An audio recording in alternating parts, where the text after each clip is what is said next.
Good morning, afternoon, or evening, wherever and whenever you are. My name is Benjamin, and welcome to another GameMaker tutorial. This is part 22, I think. This is a lot of parts. It's getting pretty far. So in this video, I'm going to show you guys how to do a simple dialogue system in our RPG series, the basic RPG game that we've been making. And this is an example of what you're going to have. So you can see before you finish the video what this is going to be. This isn't a complete system, by the way. I'm thinking about adding more to this, but it has the basics for dialogue. So warning, slimes ahead, proceed with caution, if you go you will surely die, and then you hit it one more time, and that's the end of it. So you can go through those faster too if you can skip through them like that. Simple, but it works, and this is set up to where you can have a parenting system. So this sign could be anything. Could be an NPC, it could be whatever you want it to be that shows dialogue. So now that that's over with, we're ready to get started. I'm going to provide a link in the description which gives you guys a couple resources. So I'm going to load those resources in right now. But I also wanted to mention that both my pixel art course and my GameMaker course on Udemy are on sale. The GameMaker course is $10 and the pixel art course is $5. So go to my website, which will be in this video as well, and a link in the description. You can check those out. And no face cam today because I'm moving. So let's get started. Okay, let's create a new sprite. We're going to call this sprite sign. I'm going to load in from the desktop, sprite sign right there. And I'm going to give it a center origin, but then move the Y down to like 12. Okay. Then we're going to do another one. Sprite. I'm going to call this sprite dialog box.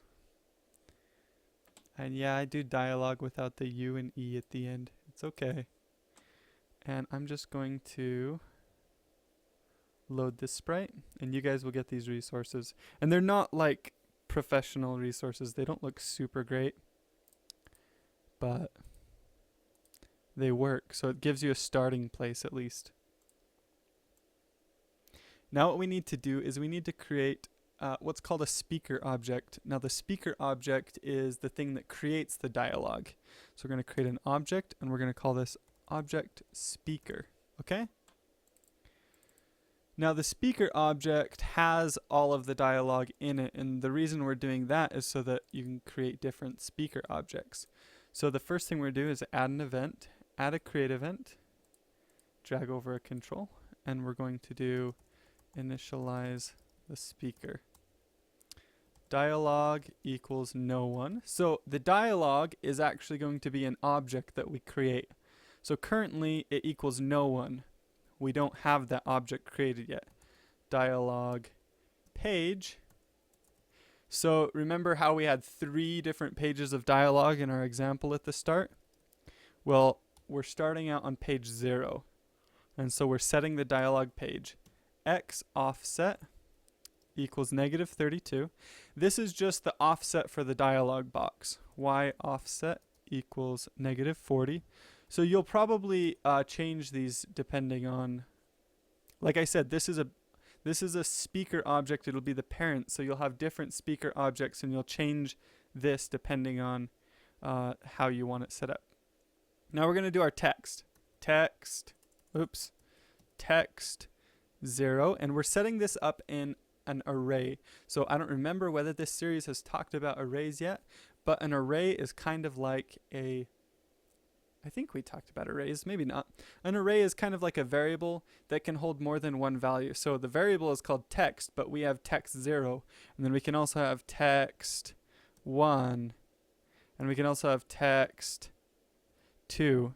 So each one of these texts is going to be a page. So the first page, I'm just going to say, warning, slimes ahead. Okay? The second one is going to be proceed with caution, if I can spell everything right here. And then the third one is going to be, if you go, you will surely die. Okay, so we've got our array here, the different values, and so as we add to the page here, so page is going to be equal to 0. As we add to the page, it's going to go through each of these dialogues. So these are each their own page, okay? And I'll show you how that works. But we're done with the create event. Let's go into the step event. So I'm putting this in the step event because you may have an object that's a moving object that inherits from the speaker object, but we need to update the depth just in case. So depth equals -y. Sweet. Speaker object is done. It has all of the information that it needs. Now we need to create a dialog object, and this one's going to be a little bit trickier, but still not too bad. So create a new object and call it object dialog. And we're going to add a create event to this object and drag over our code action. Okay. Initialize the dialog object. Now this dialog object right here, it's going to have a text, but we're going to set this equal to no one. Now it's eventually going to be an array. But what's going to happen is when the speaker gets activated, it's going to create a dialog object. And then it's going to set the dialog object's text to its text, which is an array right here. So we're just going to pass it on to the dialog object. That way we can have one dialog object that can show any kind of text. Okay, we're going to do text visible equals. Now this is the visible text. So you see how the text, it like ticks through it. It shows one letter at a time and adds a new letter each second or whatever. That's what this is for. This is the visible text on the screen, and it starts out empty because we're going to add text to it. Then we're going to do text page equals 0, right? Text count equals 0. Now the text count is how far we are into the visible text. So if text count is 0, we have no visible text. If text count is 1, we're showing the first letter. So we'll add to the text count. Then we're going to do a width, and I'm just going to say this is equal to 128 because that fits. The width here fits well with my. Actually, I think I update the width anyways. I think we get the width magically. So yeah, that's not right there. Get rid of that. We'll just do speed equals 0.5. The speed right here is how fast it goes through each of the letters. How fast it adds a new letter as it's cycling through the text, you know? And then this is going to be display scale because we're drawing the text on the GUI layer. And so we're doing some magic here with that. So equals, this is a scaling. So display get GUI width, and then we're going to divide that by view width, view W, view 0. So we're getting, that's just kind of a magic formula that gets the scale of the UI layer. So we know how to scale this. And then we're going to do width equals sprite width times display scale. That gets us the correct width we need. And then margin equals 8. That way you have some of a margin around your text. Okay? So that's just initializing it. We've just initialized some variables. Now we're going to draw the dialog on the GUI layer or the GUI layer, however you want to say it. So add an event, draw GUI. Drag over a code action, and we're going to draw the dialog. Oops. So we're going to do text count plus equals speed, right? So text count is how many letters we're showing of our dialog, and we're just adding to this every single step. So we're adding the speed to every single step, so it's adding new letters at whatever speed we've chosen. Text visible equals string copy, string underscore copy, Now this function is going to copy a portion of our entire text, right? The entire text that we have, the warning, slimes are whatever. It's going to copy only a portion of that because we only want part of it. And how much do we want? We want text count amount. So we're going to do text underscore page. So this is the text that we're going to copy from. And then we want an index of 0. So we're going to start at the beginning. We're going to copy from the beginning until text count. Okay. Then we're going to calculate the X position that we need to draw this text. Since we're drawing it on the GUI layer, we have to do some magic here calculating the X position to make sure that it draws it in the right place and it will be on our sign. So var xx equals x minus view x view 0. Well, we don't need these parentheses anymore. Well, yeah, we do. Okay. Parentheses times display scale. There we go. Var yy equals y minus view y view 0 times, parentheses times display scale. Now we need to draw the text. So draw text ext. Draw text ext is amazing because it automatically adds a return. Basically, automatically, when the text gets too wide, it automatically adds a return, breaks it onto the next line. So we're going to do xx plus margin, yy plus margin, text visible. So first we've passed in the X position, the Y position, and then the text that we want to display, which is the visible text. And then we're going to do a separation amount, which is just -1. That just means that'll just make it automatically separate the text. And then for the width, this is when we want the text to return or add a new line break. So we're going to do width, because that's the width of our sprite, minus the margin times 2. So that adds the margin to the width as well. And we can hit that. And we're done with that. Awesome. Now we just need to actually create our sign because we've got the parent object, the speaker object set up, and we've got the dialog object set up. So let's save our game here real quick. And then we're going to add a new object, and we're going to call this object sign.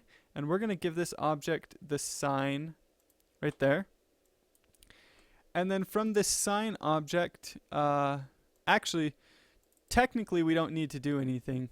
But normally what you would do is if you wanted a different dialogue from the speaker, you would need to copy this information into a create event. In fact, let's do that just to make sure you know. Just to make sure. So we're going to copy this into a create event for the sign. Create event. Control. And because we're going to have this sign inherit from its parent. So initialize the sign, and then events inherited. Events inherited right there. So we're going to inherit the events from our parent, which is the object speaker.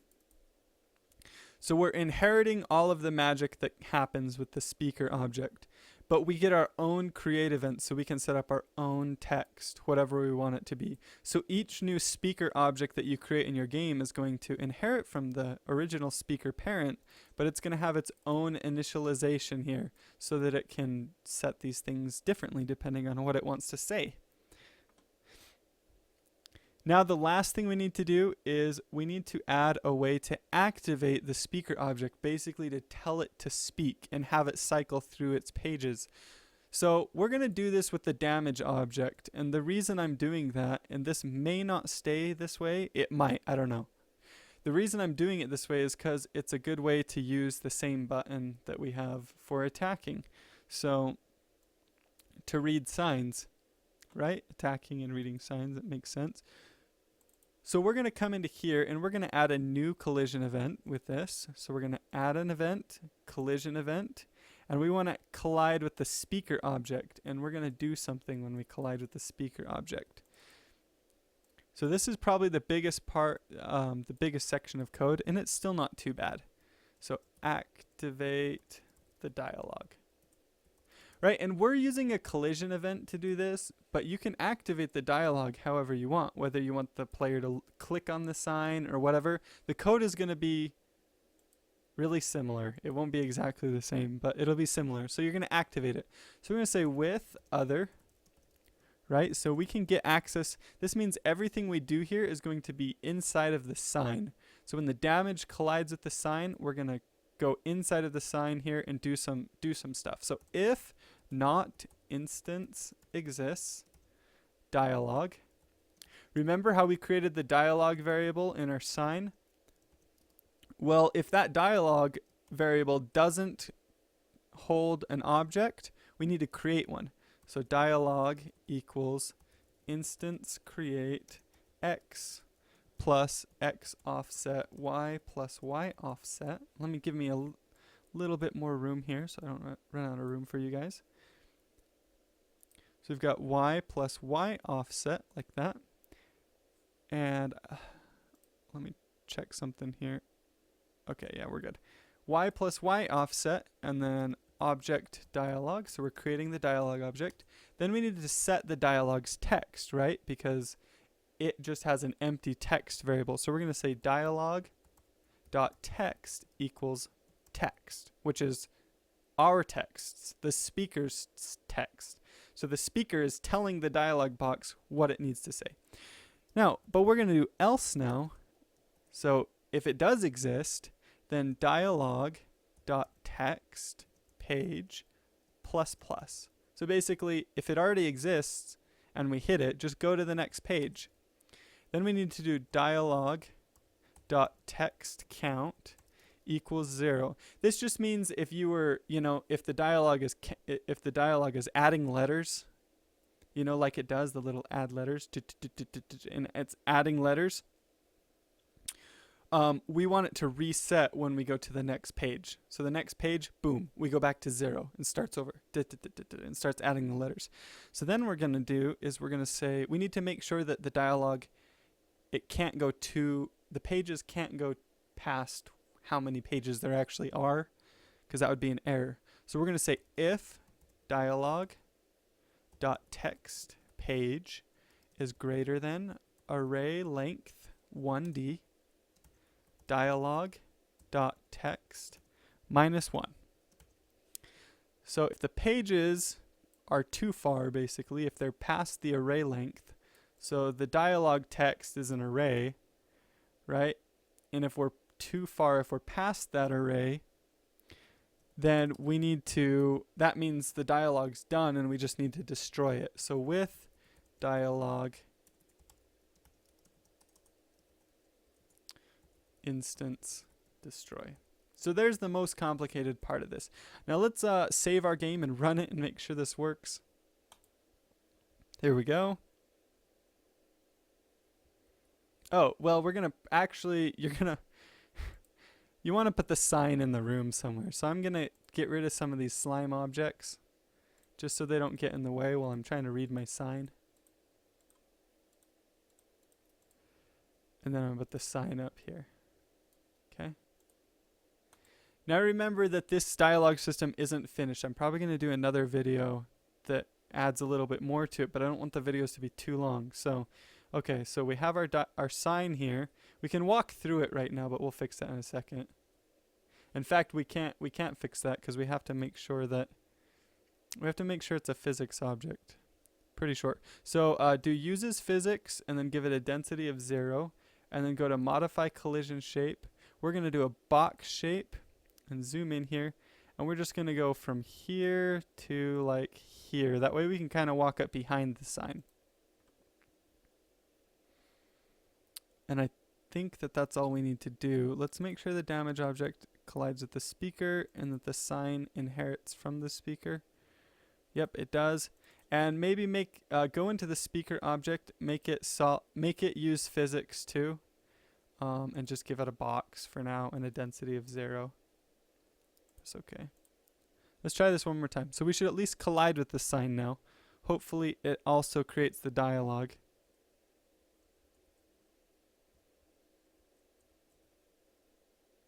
Oh, it is creating the dialogue, but there's a couple things that aren't working obviously right now. So first of all, we need to give the dialogue a sprite because I forgot to do that. Right? Sprite dialog box. Second of all, something with the GUI layer isn't quite working. So let's check and find out what's going on there. Draw GUI layer. Y minus view, Y view, YY, X minus view, X view, display scale. Let's make sure the display scale is correct. Display scale. Oh, I did the height minus the width. See, look, this is width here, and this is height here. So this should be width as well. There we go. Okay, let's save and run this. And hopefully everything is working correctly now. There we go. Warning, slime's ahead. Proceed with caution. If you go, you will surely die. We end it. We're done. So it looks like we currently go on top of the dialogue. So we're going to want to fix that, and the way you do that is just make sure that your dialogue has a negative depth. That will put it on top of other things. So we do our dialogue here. Give it a negative depth. But we're going to have to give it a pretty high negative depth. I'm going to do like 1,000 and see how that works. This should make sure it goes on top of everything. I keep dashing when I'm trying to hit the sign. Okay, there we go. Now the dialogue. And it's kind of cool because it makes it almost look like it's 3D, like it's part of the world. Pops up with the sign like that. And you can see as we cycle through our pages, it resets our count. But if we wait, we can get all the way to the end before we go to the next page. Anyways, thank you guys so much for watching. This is a pretty simple dialogue system. I came up with it yesterday because it was the most requested thing on this series, was to do a dialogue system. So I wanted to come up with something that was easy to do, that wasn't too complicated, but that would also give you a lot of options for your dialogue. So you can have, you can have multiple pages of the dialogue, and that the dialogue would kind of step through each letter of it as well. So thank you guys so much for watching. Hopefully you found this video helpful, and I will talk to you guys later.